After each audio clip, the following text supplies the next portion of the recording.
Ada satu pertanyaan yang mungkin ini bisa menjadi bahan perenungan bagi kita semua.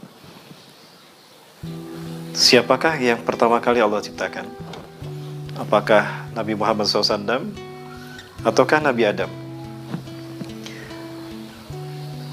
Kalau kita buka sejarah taubatnya Nabi Adam alaihissalam setelah beliau memetik dan memakan buah pohon kayu yang ada di surga, atau iblis menamakannya buah khuldi, beliau bertobat kepada Allah.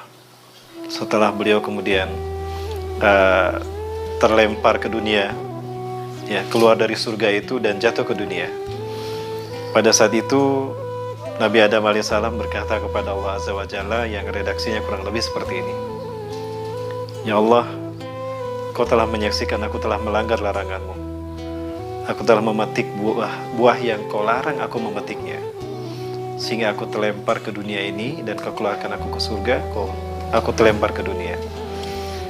Apakah perbuatanku ini murni perbuatanku sebagai makhluk yang lemah dan lupa serta suka berbuat salah? Atau jangan-jangan Kau telah menetapkan bahwa aku harus memetiknya? Cerdas memang Nabi Adam alaihissalam, karena beliau berpikir dari semua buah-buahan yang ada di surga, cuma buah itu yang tidak boleh dipetik dan dimakan oleh Nabi Adam serta Siti Hawa. Dan itu pun tidak menyebabkan mereka terkena racun dari buah tadi, karena buah itu tidak mengandung racun. Ada satu jawaban yang luar biasa dari Allah Azza wa Jalla. Bal inni qad katabtuhu laka qabla khalaqtuka. Bahkan aku telah menetapkan kau harus memetiknya sebelum aku menciptakan kau. Ya. Sekali lagi Allah Azza wa Jalla berfirman, bahkan aku telah menetapkan bahwa engkau harus memetiknya sebelum aku menciptakan engkau. Maka kemudian apa kata Nabi Adam AS? Fabima katabta alayya fatub alayya taubati. Ya. Fabima katabta alayya, karena engkau telah menetapkan aku harus memetiknya.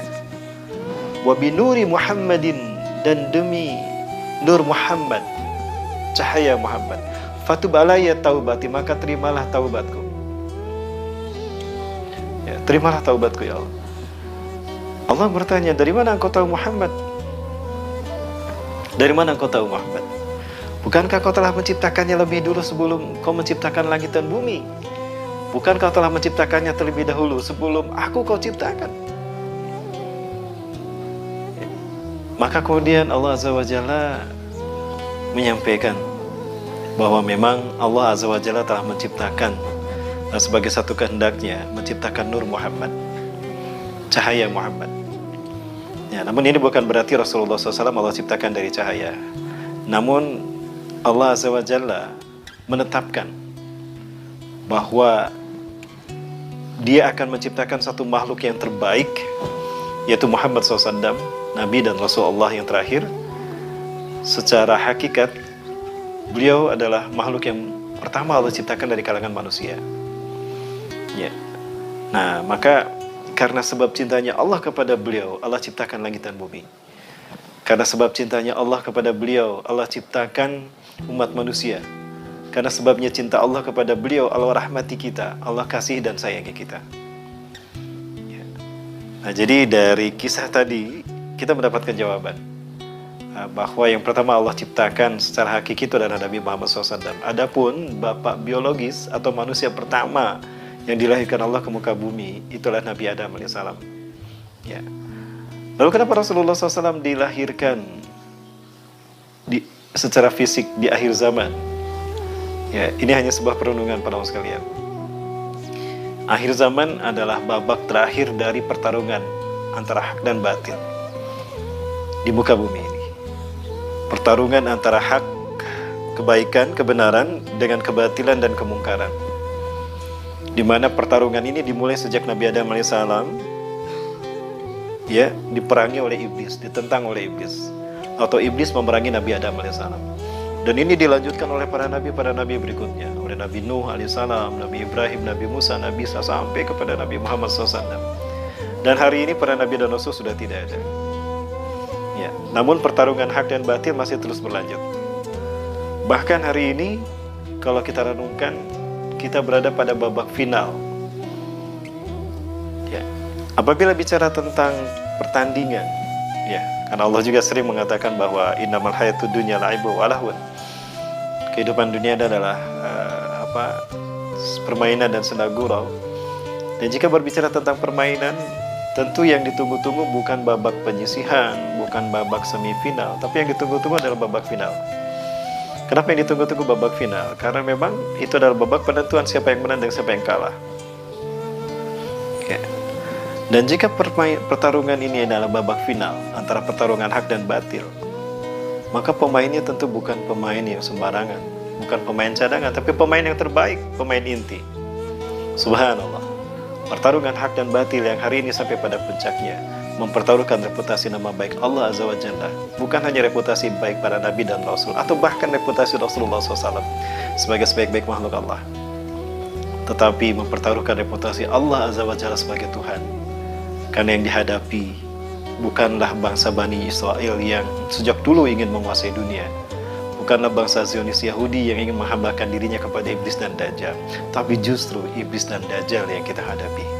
Maka subhanallah, pertarungan ini adalah pertarungan yang paling bergengsi sepanjang peradaban hak dan batil ada di muka bumi ini. Maka tidak salah kalau Rasulullah SAW memberikan sebuah penegasan tentang pahala yang besar bagi mereka yang berjuang di akhir zaman ini.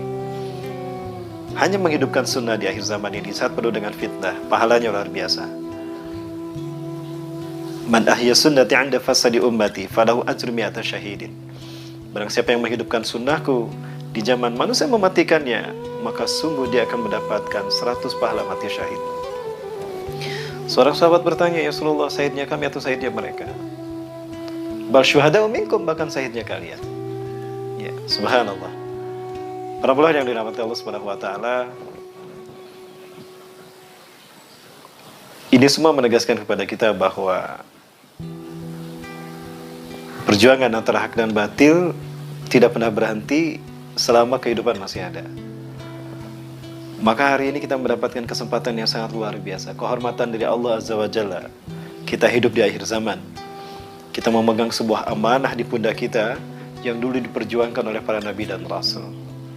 Maka berjuanglah semaksimal kemampuan kita dengan bekal ketakwaan kita kepada Allah dan ketawakalan kepadanya, bahwa kita akan berjuang dalam menegakkan hak, memerangi kebatilan, mewarisi perjuangan para nabi dan rasul, mempertaruhkan reputasi Allah sebagai satu-satunya Tuhan, ya, yang tidak ada sekutu baginya. Betapapun yang harus kita hadapi adalah sang kampiun kesesatan, iblis dan dajjal. Semoga Allah Subhanahu wa taala mewariskan kepada kita semangat perjuangan yang dulu dimiliki oleh Rasulullah SAW dan para sahabat. Dan semoga Allah Subhanahu wa taala memberikan keistiqomahan kepada kita untuk kita ada dalam hitoh perjuangan ini sampai kita menghadap Allah dengan membawa kemenangan atau syahid atau lahir atau mati, ya, kita menghadap kepada Allah Subhanahu wa taala dengan membawa kemenangan atau kita gugur sebagai syuhada di dalam kemuliaan Allah Subhanahu wa taala. Assalamualaikum warahmatullahi wabarakatuh.